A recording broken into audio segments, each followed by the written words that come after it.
जीवितात् सुचिरांधनम। एक बार बोलेंगे।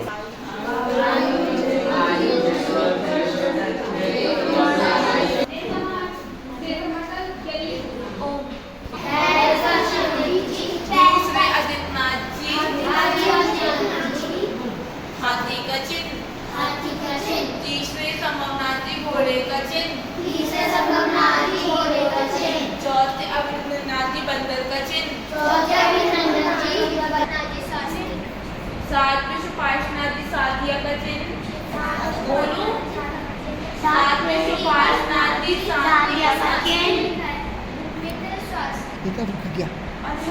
सातवें सुपार्श्वनार्थी साधिया का चिन्ह।